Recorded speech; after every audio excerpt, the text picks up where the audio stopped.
In 2013, a private jet owned by a French business aviation company was preparing for takeoff from the Dominican Republic to France. But right before the flight, a surprise operation by the local drug enforcement agency changed everything. The plane was raided, and inside they discovered 26 suitcases filled with over 700 kilograms of cocaine. What's more shocking is that the individuals aboard the plane all denied any connection to the drugs. They claimed complete ignorance. As a result, they were detained and banned from leaving the country, placed under strict surveillance. From this moment on, the story would spiral into chaos, one full of lies, schemes, and a desperate plan to escape. Who really owned the drugs? I'm Narrator X, and welcome to my channel. On March 19, 2013, a French business jet owned by a charter company was getting ready for a night flight to France. But then, those on board spotted a helicopter approaching fast. Suddenly, armed officers from the Dominican Drug Enforcement stormed the plane, guns raised, shouting commands. Everyone was ordered to disembark immediately. Once off the plane, the agents began opening some of the luggage, only to uncover bags packed with cocaine. Initially, the pilots believed it was all some kind of misunderstanding that would be quickly resolved. But things took a very different turn. Inside the plane were 26 suitcases filled with drugs, totaling 700 kilograms, an insane quantity with an estimated value of over 50 million euros. This would become known as the cocaine jet case. In France, the case was assigned to investigating Judge Christine, a woman well known for handling organized crime. Since the plane was destined for France, she was placed in charge of the French side of the investigation. Judge Christine made it her mission to uncover the truth, and sometimes she'd go to extreme lengths in doing so. When Christine reviewed the case, she discovered that the aircraft held 26 suitcases loaded with cocaine, and that there had been 4 men aboard when the DEA raided it. All 4 were arrested immediately. 2 of them were the pilots, Pascal Faure and Bruno Odos. Interestingly, both pilots had clean records, no prior involvement in criminal activities of any kind, which made one question: what were they doing flying a jet carrying this much cocaine? The 3rd man on board was also a pilot, named Alain Castagny, a retired business aviation pilot, previously never suspected of anything. The 4th person was Nicolas Pisapia, a French businessman who wasn't particularly well known. All 4 were taken into custody in the Dominican Republic. From the moment of their arrest, they were handcuffed and detained under heavy surveillance until April 3, 2013, when the first court hearing took place. Each man gave their statement, and every one of them denied having anything to do with the drugs. They all insisted they were innocent. The 2 main pilots, Pascal and Bruno, explained that they had previously served in the military. In fact, both had been military pilots for 19 years. They had flown a wide range of aircraft, including ones capable of carrying nuclear weapons. These were men who had held serious responsibilities. So, how did they end up flying a jet full of cocaine? After retiring from the military, they were hired by a small business aviation company called SNTHS. As for Alain Castagny, the 3rd pilot, he said he joined the flight crew to assist with the long journey. He had worked in business aviation for years and showed no signs of being involved in drug trafficking. The 4th man, Nicolas Pisapia, was the only passenger on the flight.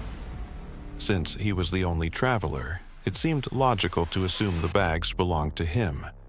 But Nicolas claimed he had no idea where the suitcases came from or who they belonged to. He said he passed through border control without any problems. His passport was checked, his personal backpack was inspected, and nothing suspicious was found. So, how could someone like him have smuggled such a massive load of cocaine onto the plane? To understand how strange this was, you need to know how private aviation works. Even private flights must depart from official airports. They go through immigration, customs, and security. And the same applies upon arrival. Everything is monitored. So if no one on board claimed ownership of the suitcases, and if every passenger passed through security checks, during the second court hearing, the Dominican judge decided to keep all 4 men in pretrial detention for 1 year. They were transferred to prison, one of the worst in the country. Conditions were beyond terrible. Back in France, Judge Christine was pushing deeper into the investigation. Her first step was to find out who actually owned the aircraft. The company operating the flight didn't own the jet, they leased it. She discovered that the plane belonged to a wealthy French businessman and optical specialist named Alain Afflelou. When questioned, he denied any involvement. He said, "I'm a businessman. I lease my aircraft to cover maintenance costs, that's all." Christine couldn't find any evidence linking him to the drug operation, and he was cleared of suspicion. Next, she turned her attention to the owners of the aviation company, 2 men named Pierre-Marc and Fabrice. They were the ones who had scheduled the flight. Christine noticed that they also seemed to know the crew members very well. That raised more questions. She began to suspect they were involved in organizing the drug trafficking operation. However, in the world of business aviation, things work differently. Clients often bring large amounts of luggage, or none at all. It's not the airline's responsibility to check the contents of their clients' bags. So, there was still no solid proof against the company owners. But then, Christine found something unusual. There was supposed to be a flight attendant on that trip. At the last minute, the crew was told she wasn't needed. Apparently, Nicholas Pizzapia had specifically requested that no in-flight service be provided. That seemed odd. This was a long international flight. Why wouldn't he want a flight attendant? If none of the 4 men claimed to know anything about the drugs, then how were the suitcases loaded onto the plane? And more importantly, who put them there? 4 months after the arrests in the Dominican Republic, Judge Christine decided to travel there herself. She felt that someone was hiding something from her, and the only way to get answers was to question the 4 men directly. She visited the prison and met with each one of them, face to face. First, she spoke with the 2 main pilots, Bruno and Pascal. They told her that just 2 hours before the arrest, they had been checking the aircraft. They were aware that luggage was scheduled to be loaded for the flight. While they were inside the plane, they heard sounds coming from outside. Bruno stepped out to see what was going on. At the back of the plane, he saw 3 men, he assumed they were airport staff, loading the suitcases into the cargo area. Once they finished, the men left. Christine found this explanation hard to believe. She asked the pilots, "Didn't it seem strange to you that a single passenger was bringing 26 suitcases on a 48-hour international journey?" The flight Nicholas Pizzapia was scheduled to take would last 2 days. Yet the pilots insisted there was nothing unusual about it. "We're pilots," they said. "Our job is to fly. We don't inspect passenger luggage, and if we did open their bags, the client could sue us." Christine pressed further. "What about the weight? Didn't it feel excessive?" They replied, "Cocaine has a strong smell, right?" "We didn't smell anything suspicious." Christine found their answers unconvincing. She moved on to question Nicholas Pizzapia. He claimed he had no connection to the drugs. "I'm a real estate agent," he said. "I've worked in France and abroad. I always travel by private jet.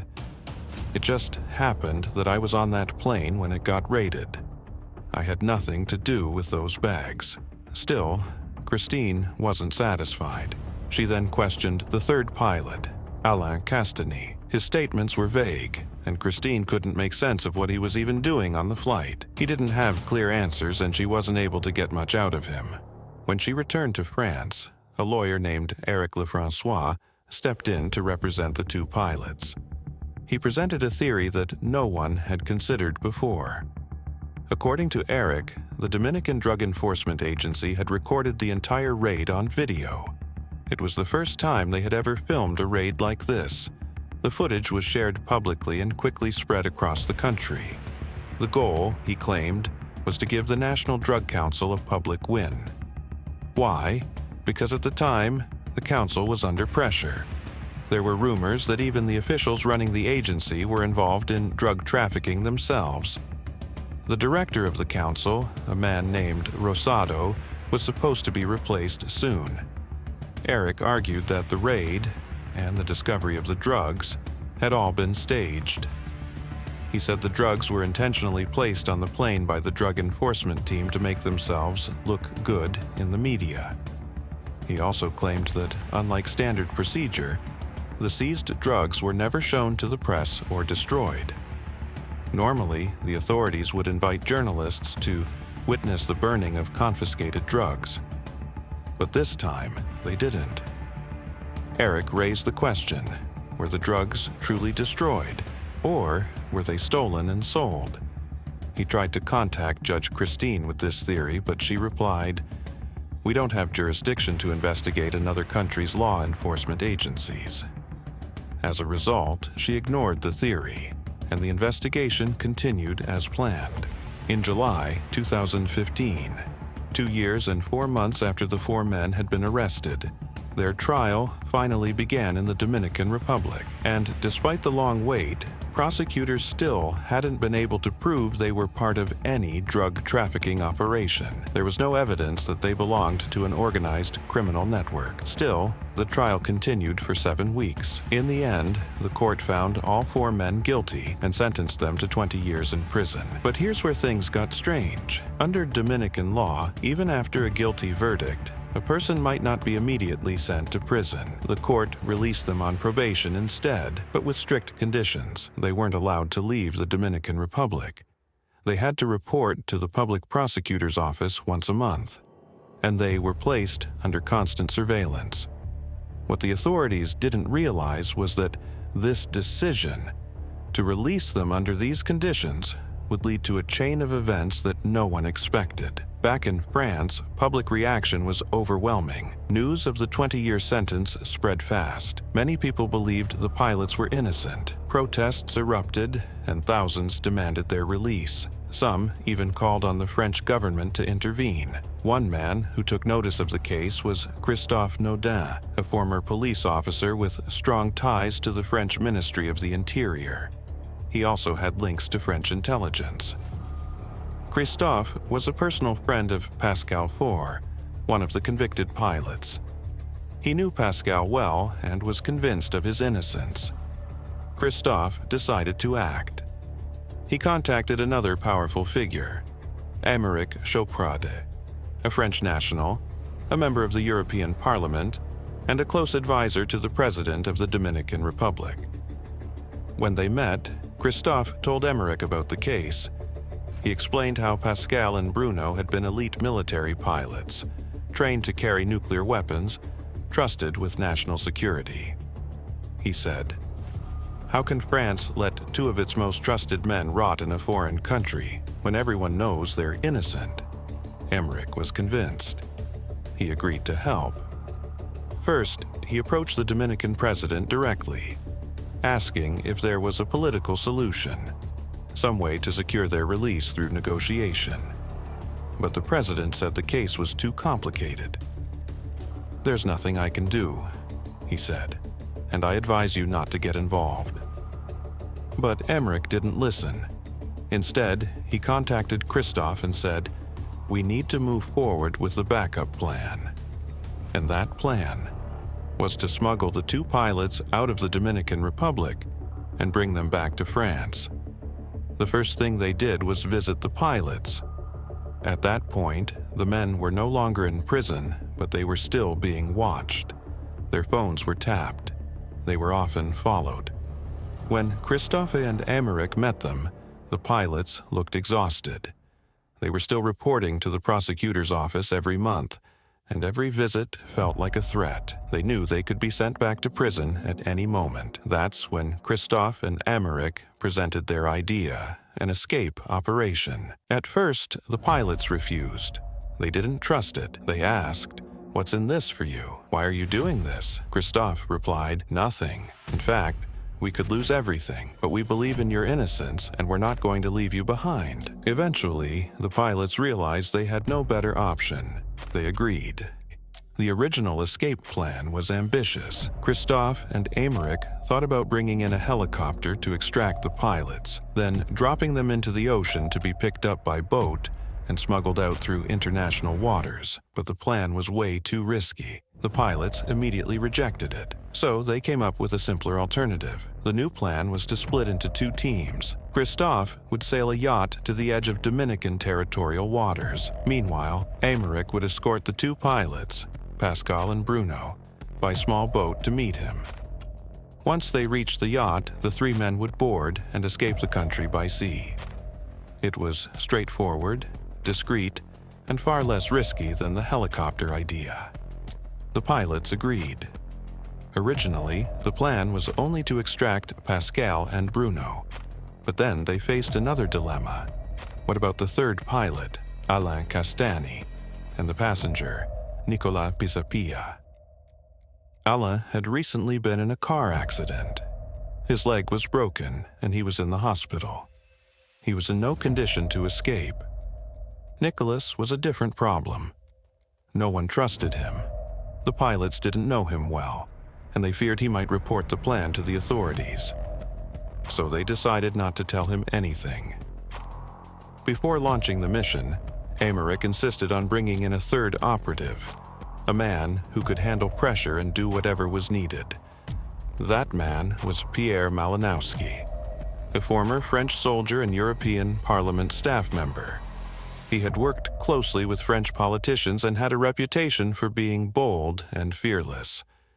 When asked if he could help organize the escape, Pierre said, "Of course, leave it to me."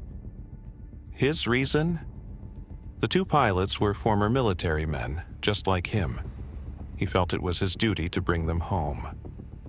2 weeks later, Pierre, Emmerich, and Christophe met in person to finalize the details. They agreed to use fake names and encrypted phrases in all their communications. If any of them were discovered or traced, the entire operation would fall apart. Pierre traveled to a remote beach to scout the pickup point. He met a local boat owner and told him they were shooting a film at sea. The man agreed to help and took Pierre out multiple times to explore the area and learn the route. After 4 practice runs, Pierre felt ready. They set the date. On the morning of October 18th, 2015, the escape began. The pilots, Pierre and Emmerich, left together, pretending they were just going on a sightseeing trip. They drove around for hours, using various routes to lose anyone who might be tailing them. Then they arrived at the beach where their small boat was waiting. It was around 5 a.m. They boarded the boat and began their journey toward international waters.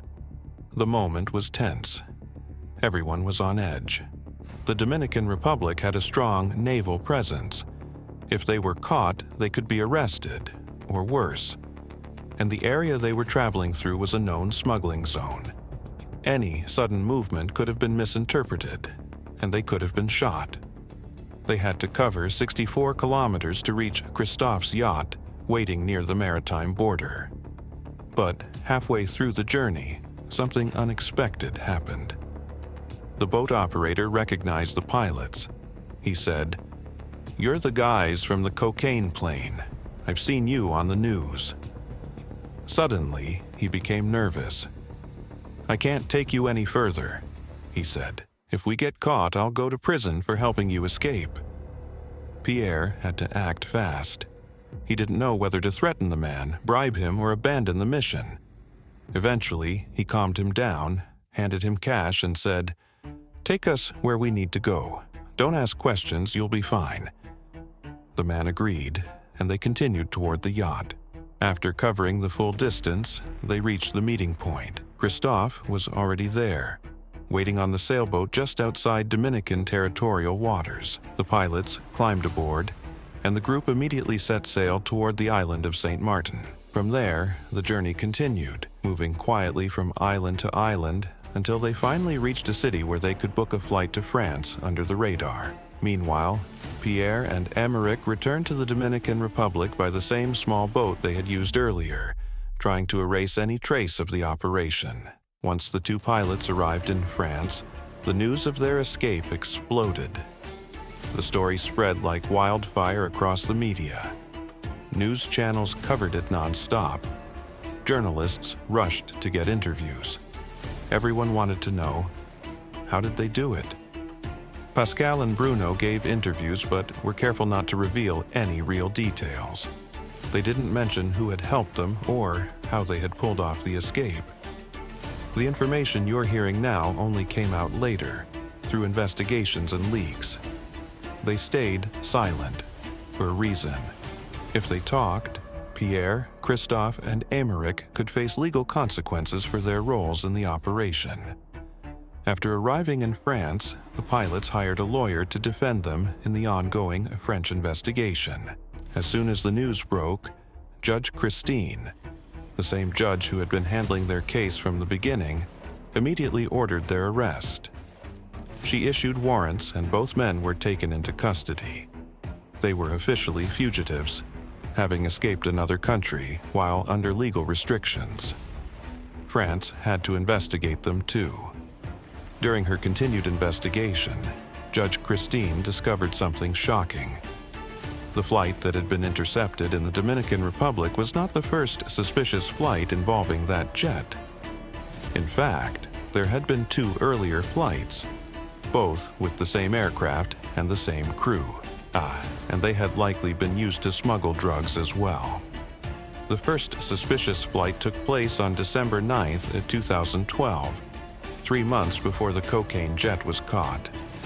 That flight had landed in France, and something about it had raised red flags with airport staff. One airport worker noticed strange behavior. He saw a man exit the aircraft, Nicolas Pisapia, and unload 10 suitcases. Bruno and Pascal were the pilots. The airport worker approached to help unload, but when he picked up one of the bags, he was shocked by its weight. It was incredibly heavy, over 50 kilograms. Suddenly, Nicholas told him, "Don't touch the bags." The worker stepped back. 2 rental cars appeared out of nowhere and pulled up near the plane, despite that being strictly prohibited. Several men got out, loaded the suitcases into the cars, and drove off. No one knew who they were. No one knew what was inside the bags. But airport security filed a suspicious activity report. A French police task force began quietly investigating. They learned that the jet had flown in from the Dominican Republic. The situation looked a lot like a trafficking operation. Authorities flagged the aircraft and asked to be alerted if it flew again. Not long after the alert was issued, the authorities were notified that the same aircraft was preparing for another flight. This time, the route was from France to Ecuador and then back to France.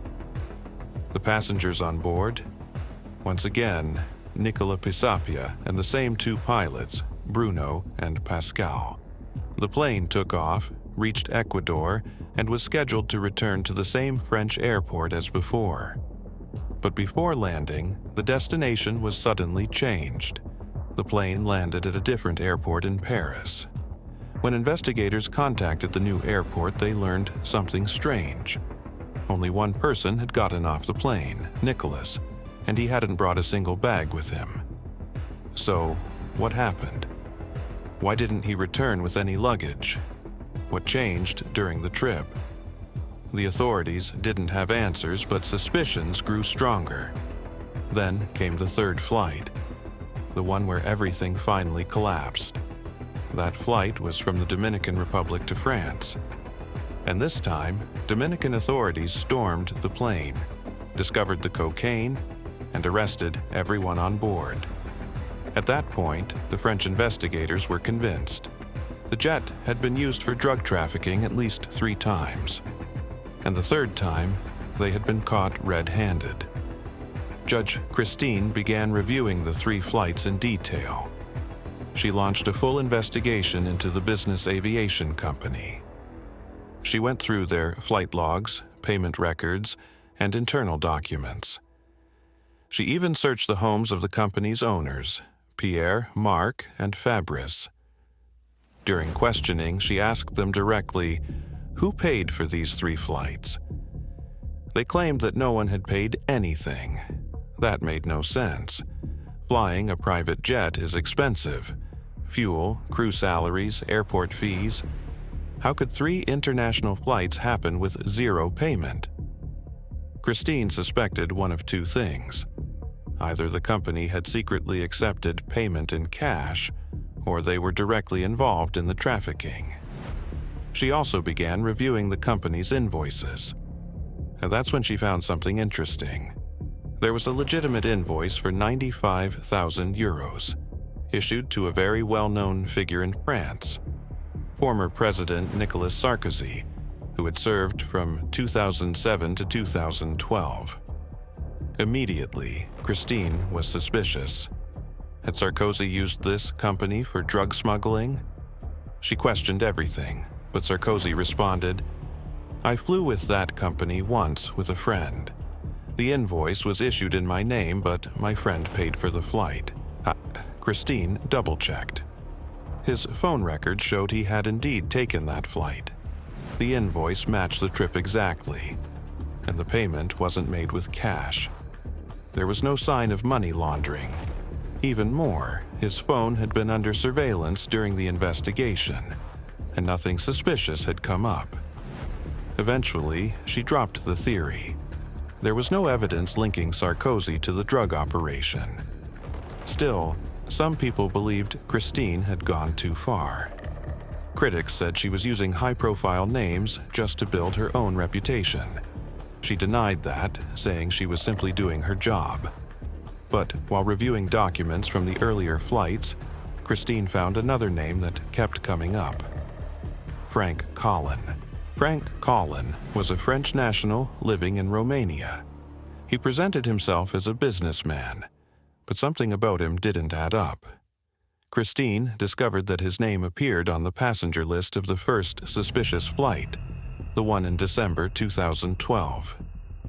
According to the records, he was supposed to be on board along with Nicolas Pisapia, but only Nicolas had actually flown. Frank never boarded the plane. That raised a red flag. Christine decided to investigate further. She tapped his phone and began monitoring his movements in France. Eventually, she learned that he planned to visit a bank to withdraw 95,000 euros in cash from a safety deposit box registered under a company linked to Nicolas Pisapia. Christine quickly notified the bank and had agents waiting. When Frank arrived, they arrested him and brought him in for questioning.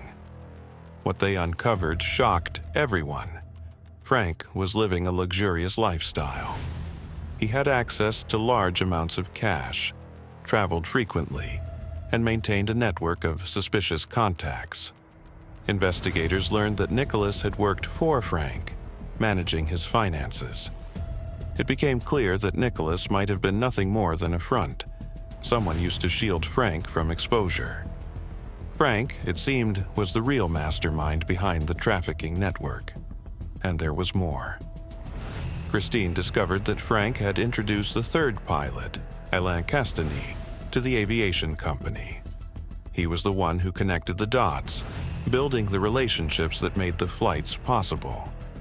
It looked like Frank was the middleman between the business aviation company and the traffickers, but Christine suspected he wasn't working alone.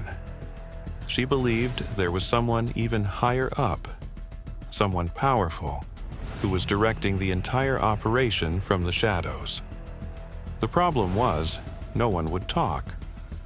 Still, Christine found another clue. She discovered that Frank regularly visited nightclubs in Saint-Tropez, where he often met with people involved in the drug trade. One of them was a man known only by the nickname Ryan. Frank had been seen making deals with him. But no one knew who Ryan really was. For months, Christine tried to uncover his identity, but came up empty.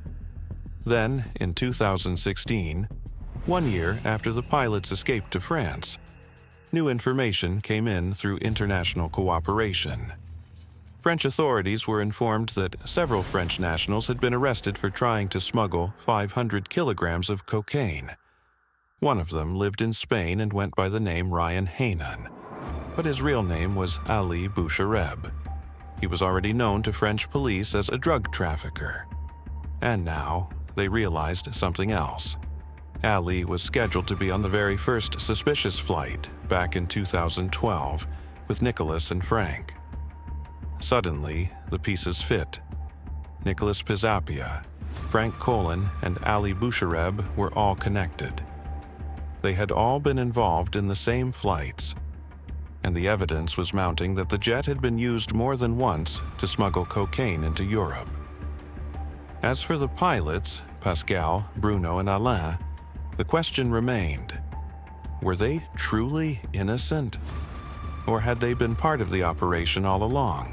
The investigation continued for years. In 2019, the trial of the two escaped pilots, Pascal and Bruno, finally began in France.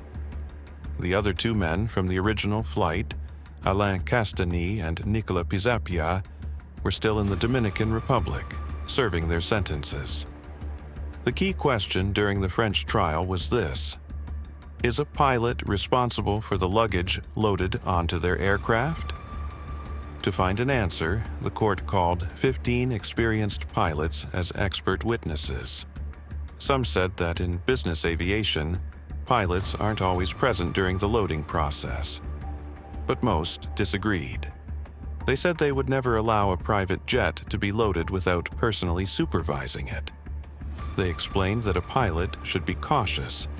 If someone shows up with 26 bags from a country known for cocaine trafficking, that should raise serious concerns. Beyond the testimony, the court also had additional evidence. On Bruno's phone, investigators found text messages between him and the company owners, Pierre-Marc and Fabrice. The texts referred to the second suspicious flight, the one that returned from Ecuador with no luggage. In the messages, Bruno seemed nervous. He wrote things like, "Confirm the shipment," and "Let us know who the source is." He also said, "We're coming back without the load, and there's no need to report anything." The tone of the messages was vague, almost cryptic, but it was clear. They were all worried about something. They were trying to avoid detection. What they didn't know was that after that second flight, investigators had begun wiretapping their phones. One of the recorded conversations between Fabrice and Bruno left no doubt. They both understood exactly what was being transported. They weren't innocent bystanders.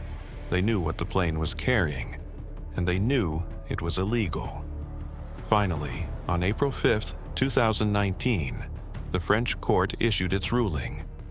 Pascal Faure and Bruno Odos were each sentenced to 6 years in prison. The aviation company owners, Pierre-Marc and Fabrice, received the same sentence. Frank Colin, who had played a central role in the entire operation, was sentenced to 12 years. Ali Bouchareb, the trafficker known as Ryan, received 18 years. To some, it seemed like justice had been served, but others still had questions. Who supplied the drugs? Who were the higher-level figures behind the scenes? The investigation had revealed the structure of the trafficking operation, but not everyone involved.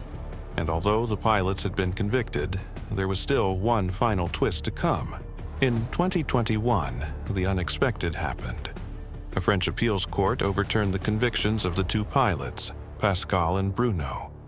They were declared not guilty. How did this happen?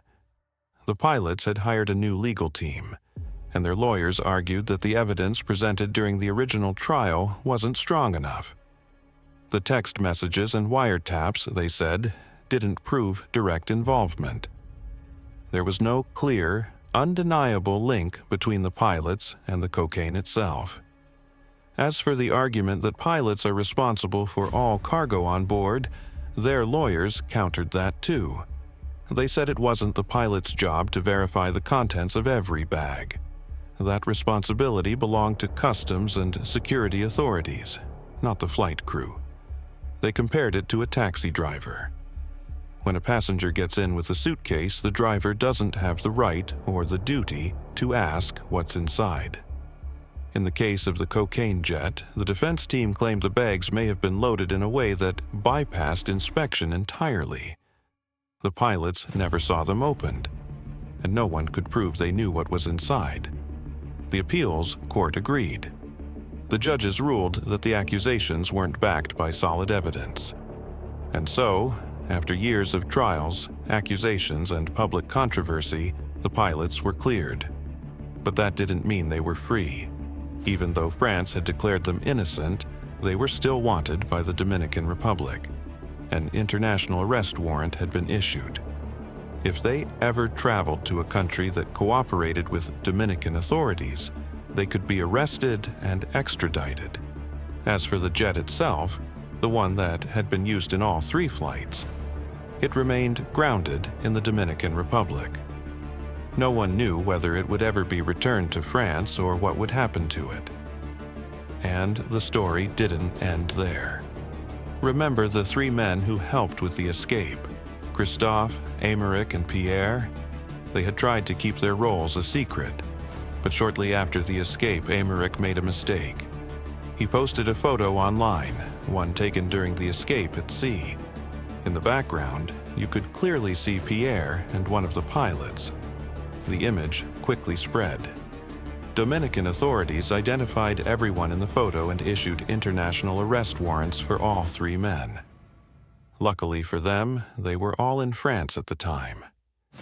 If they had been caught in another country, they could have been sent to prison in the Dominican Republic. Still, Christophe decided to take a risk. He traveled to Egypt, hoping to disappear and leave the whole mess behind. But 3 days later, he was arrested and extradited. He spent 2 years in a Dominican prison. As for Pierre, after learning that Aymeric's photo had exposed them, he was furious. He blamed Aymeric for ruining everything and allegedly planned to take revenge. But Aymeric disappeared. No one knew where he went. Meanwhile, Nicolas Pisapia and Alain Castani, the passenger and the 3rd pilot, were still in the Dominican Republic, waiting on their own appeals. And so, after years of investigations, arrests, trials, and even a daring escape, many questions were answered, but many others remain. Who truly financed the operation? How did 700 kilograms of cocaine pass through security 3 times? And who else was watching from the shadows, pulling strings no one could trace? Maybe we'll never know.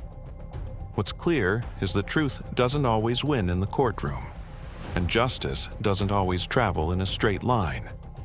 This was the story of the cocaine jet, a case of power, risk, betrayal, and a desperate flight home. If you enjoyed this story, make sure to subscribe, leave a like, and share it with someone who enjoys true crime as much as you do. Thank you for watching. I'm Narrator X, and I'll see you in the next video.